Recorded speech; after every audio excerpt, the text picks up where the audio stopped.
कशवितापवर्पन् शिष्यामगुरुपशमर्पन् साधक कशवितापवर्पन् शिष्यामगुरुपशमर्पन् सच्चर्पण गुरुवर हो सबका सहारा, सच्चा हो अर्पण हमारा। गुरुवर हो सबका सहारा, हो जाए गुरुवर में से अर्पण लगे हमको प्यारा।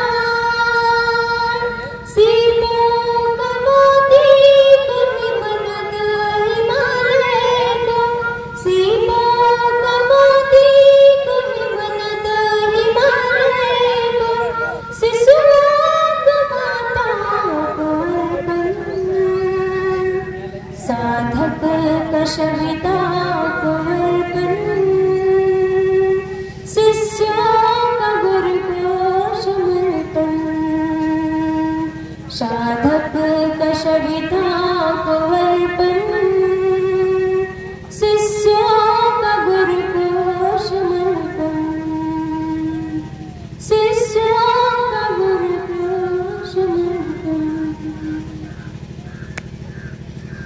आज तो संडे है, एक दिन तो हम लोग दे ही सकते हैं। तो कहते नहीं, संडे मतलब और ज्यादा काम। हम सारे लोग अपने सारे काम का शेड्यूल बना के चलते हैं कि हम संडे को ही करेंगे। तो सोचिए, मतलब हम लोग अपने आप को इतना व्यस्त मानते हैं कि हम किसी अच्छे प्रयोजन के लिए समय ही नहीं दे पाते। और उन सब में आप लोग अपना अमूल्य समय, क्योंकि उसको कहते हैं कि जीवन, उसको निकाल के आप लोग यहाँ आए हैं और इस पावन पुनीत अवसर में सम्मिलित है, इसका लाभ उठा रहे हैं। तो पहले तो यहाँ मंच से आप सभी लोगों का बहुत बहुत धन्यवाद और बहुत बहुत आभार। और आप ये भरोसा करिए कि आप उस गुरु के, जो अभी बहुत ज्यादा हमको समझ नहीं आया होगा, जिनकी शक्ति अभी बहुत ज्यादा अनुभूत नहीं हुई होगी, उस गुरु के आप प्रत्यक्ष बेटे और बेटी बन चुके हैं। यहाँ आप सम्मिलित होके ही आप अभी आज का जो आप समय दे रहे हैं, अभी जो भी पूरा 5 दिन प्रोग्राम चलेगा उसमें आएंगे। आप मान के चलिए कि आपका जीवन धन्य होगा, आपका घर स्वर्ग बन जाएगा, आपके घर में बहुत अच्छी चीजें होंगी, आपके बेटे बेटी अच्छे बनेंगे। इसी भाव के साथ पहले बस गुरु सत्ता को याद करेंगे कि वो हमारे अंतःकरण में बैठे और हमको एकाग्र करे, हमारे मन को एकाग्र करे, हमारे चित्त को एकाग्र करे। और जो भी चीजें यहाँ बताई जा रही हैं वो गुरु का संदेश मान के, एक पिता का अपने पुत्री और अपनी बेटी से और अपने बेटों से एक पुकार मान के और एक निवेदन मान के, एक उम्मीद मान के हम लोग सुने और इसको धारण करें। इसी भाव के साथ एक बार गायत्री महामंत्र हमारे साथ है। ओम भूर्भुवः स्वः तत्सवितुर्वरेण्यं भर्गो देवस्य धीमहि धियो यो नः प्रचोदयात्।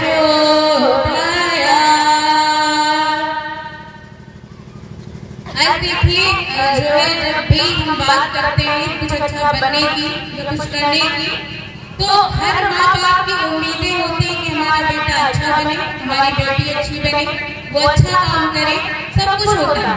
और हम अपने आप से हमारा बेटा और बेटी जो भी होती है वो भी चाहते हैं कि हम अच्छे बन पाए, अच्छे विचार भी आते हैं। लेकिन क्या ऐसी चीज होती है जो हमको उस पथ पर चलने से रोक देती है?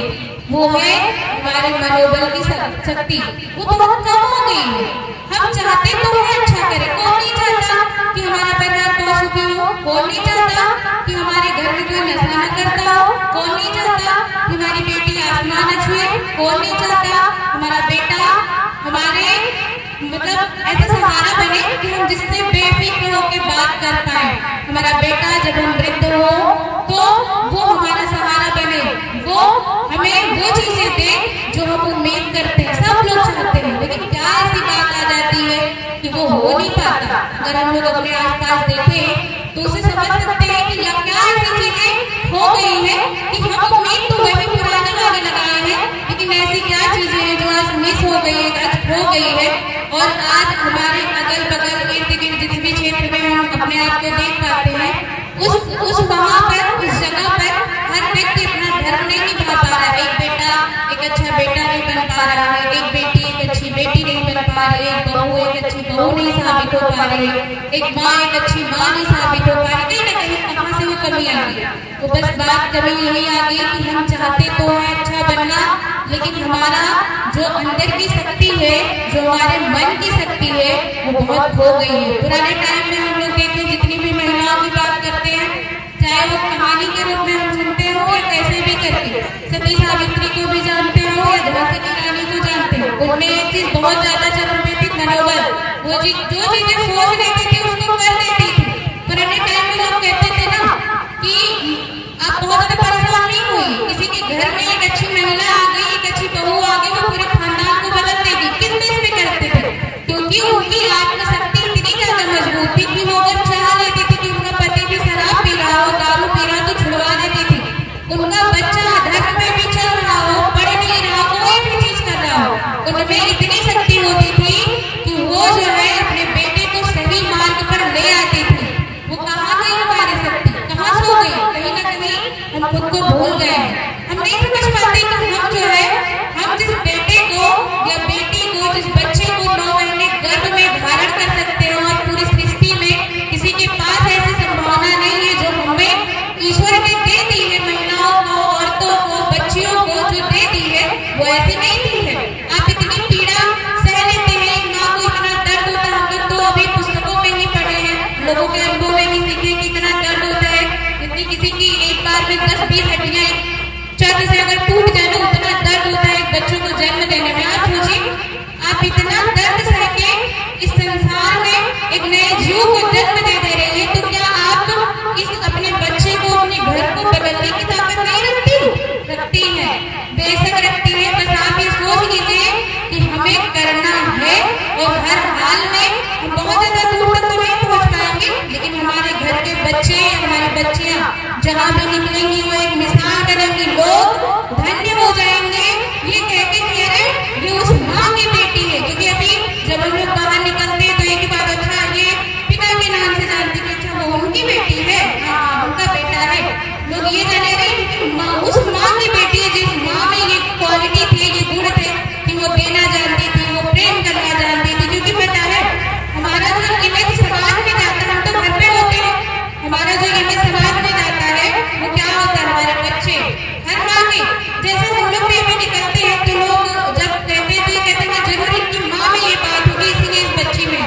अभी देखिए घर में बहुएं भी आती है ना, तो सब लोग ये कहते हैं अगर वो गलती भी करती है, अच्छी होती तो कहते हैं इनकी माँ भी अच्छी थी इसीलिए ये भी अच्छी है, इनकी माँ भी ऐसी रही होगी इसीलिए ये भी अच्छी है। तो सोचिए, मतलब एक जीव की पहचान आपसे हो रही है, तो आप कॉमन तो नहीं, आप सामान्य तो नहीं है, आप सीधा लोग कहते हैं ना माता पिता में ईश्वर वास करते हैं, तो सच में। और उसमें जो सबसे बड़ी शक्ति होती है वो माँ की होती है। वो चाहे तो पूरी सृष्टि को बदल दे। एक इंसान की बात हम नहीं कर रहे हैं, वो सृष्टि को बदलने की ताकत रखती है। और बस पता है आज जो है कहीं ना कहीं हमारे समाज में विकृति फैल गई है, या जो भी कहें, उसे हम लोगों को उससे लड़ना होगा। क्या आज आध्यात्मिकता का नाम जो है बहुत खराब हो गया। लोग आध्यात्मिकता को एक शब्द से जानते हैं कि जो आध्यात्मिक होगा वो घर छोड़ देगा, जो आध्यात्मिक होगा वो केवल पूजा करेगा, जो आध्यात्मिक होगा वो पढ़ेगा लिखेगा नहीं, जो आध्यात्मिक होगा वो नौकरी नहीं करेगा, वो माँ बाप को छोड़ देगा। नहीं, आप थोड़ा सा समझिए, आप जिस गुरु के सानिध्य में है वो गुरु इतने आध्यात्मिक थे कि इतने करोड़ लोगों को साथ लेके चले। यहाँ जितनी भी बच्चियां सब कहाँ से निकली हैं? वो किसी शहर से नहीं आई है, लेकिन फिर मैं देखिए क्या है, क्या कुछ कर नहीं रही है। सब लोग पढ़ भी रहे हैं, लिख भी रहे हैं, नौकरी भी कर रहे हैं, लोगों की शादी भी हुई है, सब कर रहे हैं। तो कहीं ना कहीं हम लोग थोड़ा सा आध्यात्मिकता को समझे, नहीं समझते तो हम क्या करते हैं, अपने बच्चों को रोक लेते हैं अच्छी जगह जाने से। बहुत, आप समझिए बहुत ज्यादा नुकसान होता है। हम लोग तब नहीं समझ पाते जब हमारा बच्चा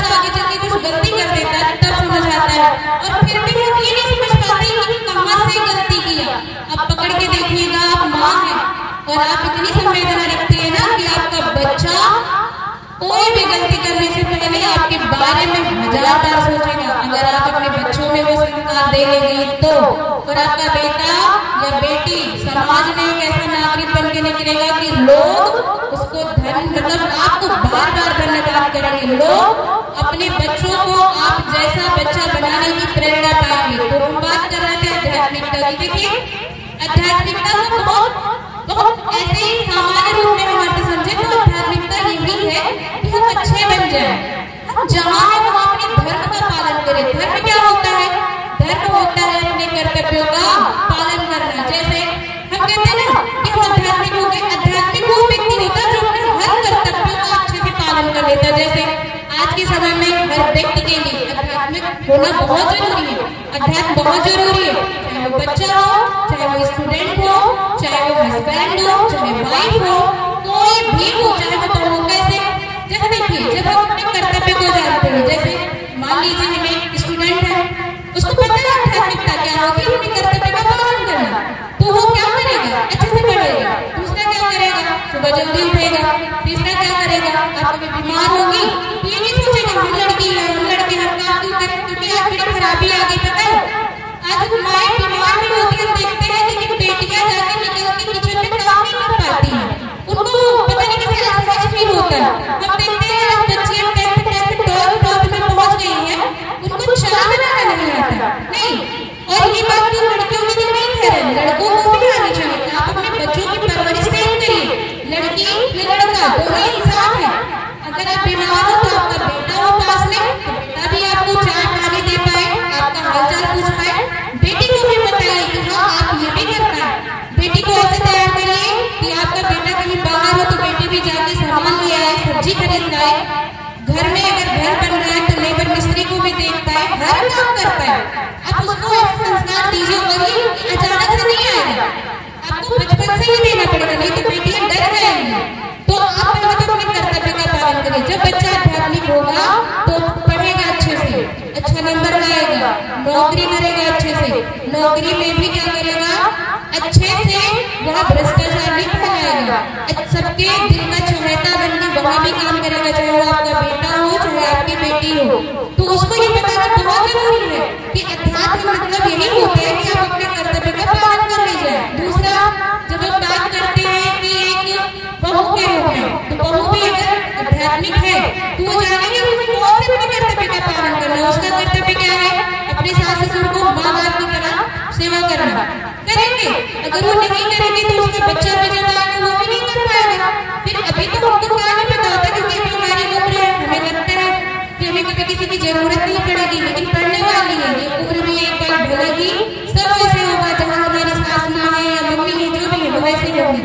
तो कहीं ना कहीं बहू के लिए भी अध्यात्म होना जरूरी होता है कि हम अपने बच्चों की, माँ के लिए भी अध्यात्म जरूरी होता है कि हम अपने बच्चों की परवरिश कैसे करें, हम अपने बेटी को कितना ऊंचा बनाएं, हम समाज के रूप में अपने बेटी को किस स्तर का तैयार करें कि जब वो समाज में निकले तो एक अच्छा व्यक्ति बन के निकले, एक अच्छी बेटी बन के निकले।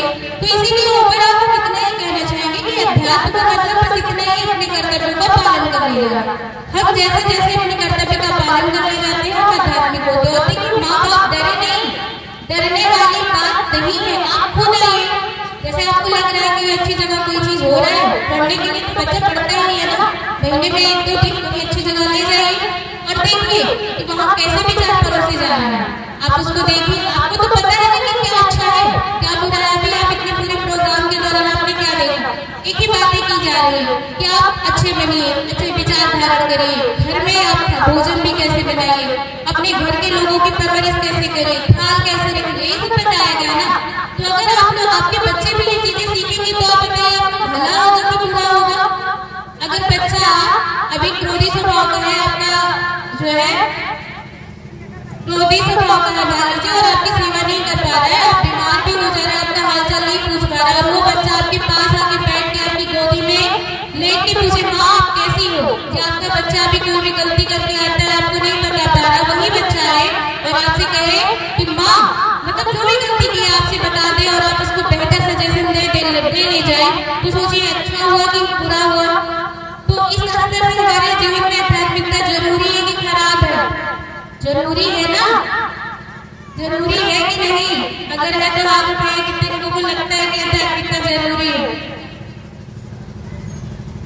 बहुत अच्छा। तो बस हम यही कहना चाहेंगे कि आप लोग अपने बच्चों को हर जगह निकलना सिखाइए, एक ना सिखाइए समाज में, क्योंकि अगर वो नहीं देखेंगे, नहीं जानेंगे तो कोई भी बहुत आसानी से उनको गुमराह कर ले जाएगा। कोई भी वो कहीं जाएंगे, किसी भी मुसीबत में फंस सकते हैं। जब वो सब चीजें जानते रहेंगे तो हर मुसीबत को चीरते फाड़ते निकल जाएंगे और वो समाज में भी अच्छा करेंगे, अपने दायित्व का भी पालन करेंगे। अगर वो नौकरी भी करेंगे तो अच्छे से नौकरी करेंगे, उनको पता रहेगा कि हमें जो पढ़ रहे हैं हमें किस लिए पढ़ना है, मेरे माता पिता कितने संघर्ष से मुझे पैसा दे रहे हैं तो हमें पढ़ना ही है। पढ़ने के बाद जब नौकरी में जाएंगे तो उनको ये पता करेंगे तो उसके बाद अपने माँ बाप को भूलना नहीं है। कुछ भी हो हमें समय निकाल के अपने माता पिता के साथ जाना है, एक संवेदना बनी रहेगी आपकी और आपके बच्चों की। तो इसीलिए बहुत ज्यादा जरूरी है कि हम लोग ये करें। और सबसे बड़ी बात, यहाँ पे पीटीसी चल रही है, बाल संस्कार शाला चल रहा है, तो हम बच्चों को भेजें। और कभी भी आपका किसी तीर्थ या मंदिर में जाने का मन करे तो आप चेतना केंद्र परशुरामपुर में जरूर आए। वहाँ सच में आपको एक दिव्यता दिखेगी। वहाँ के जो भोजन होते हैं वो आपको बहुत सारे रोगों से मुक्ति दिला देंगे, आपके मन को एक गहरा सुकून देंगे, एक शांति देंगे। वहाँ हर संडे लगभग 150 बच्चों की पीटीसी क्लास चलती है, जिसमें जो बच्चे होते हैं 6 से लेकर 12 तक, ग्रेजुएशन आ गए, सारे बच्चे आते हैं। और भी क्लासेस चलती है जिसमें लोग जैसे अगर नौकरी करें तो बेहतर तरीके से नौकरी में भी कैसे रहे, हर चीज की क्लास चलती है। तो कभी भी या आपको कभी भी जन्मदिन मनाने का मौका मिले अपने बच्चों का, या कभी आपको विवाह दिवस मनाने का मौका मिले जिसको मैरिज एनिवर्सरी बोलते हैं, तो आप जरूर चेतना केंद्र पे आइए। दुर्गेश भैया आप उनसे संपर्क करिए, वो लेके आएंगे और आप देखिए वहाँ पे क्या है, क्योंकि जब हम देखेंगे तभी समझ पाएंगे कि वहाँ पे क्या चीजें है। इसी के साथ बहुत बहुत धन्यवाद।